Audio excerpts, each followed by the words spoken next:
Hey, it's Marko here from Realty. Tonight I'm talking about the new real estate regulations coming into play on March 15th, 2018.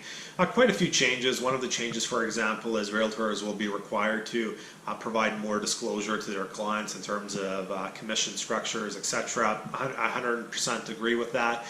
The other big change that's causing all the stir in the industry right now, a lot of talk and discussion, is limited dual agency will essentially be banned. It's only going to be allowed in very narrow circumstances. For example, there's only one realtor covering a massive region.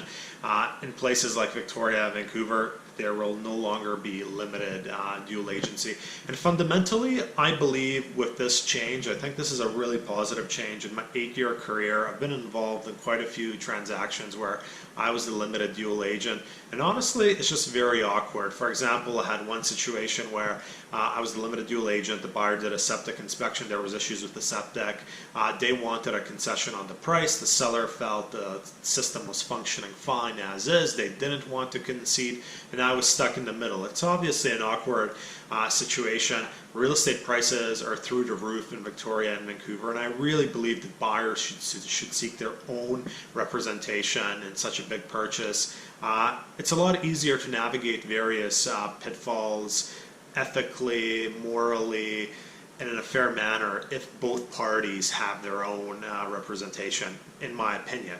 So I think the change is good. However, there are going to be quite a few practical issues for a lot of realtors, myself included. So a few times a year, I have a buyer, he or she comes to me, they want to purchase a specific property, and 6 years in business and 600 transactions, I'll happen to have a seller I know wants to sell a property, but for various reasons it's not on MLS, maybe it's tenanted, maybe they don't want it shown, etc. And I'll be able to put a transaction together between my buyer and my seller off market, not on MLS. Some of the advantages of this is, personally, I take half the commission versus if it were to go to the MLS because there's no other realtor involved. So because I'm taking lower fees, the two parties can share the reduced transaction costs. Everyone wins. How am I going to handle that going forward? I really don't know, to be honest. I'm going to explore a number of different options. One of the options will be signing up my seller client as a mere posting client, where we no longer have any agency, and then continuing to represent my buyer under an agency relationship. Or I might refer it out to someone else. Anyway, it's going to be a bit challenging figuring out some of these things, and that's why I think a lot of realtors are perhaps not in support of the new regulations. It's change, and for some realtors, especially those that double end a lot of properties via dual agency, it's a pretty big change.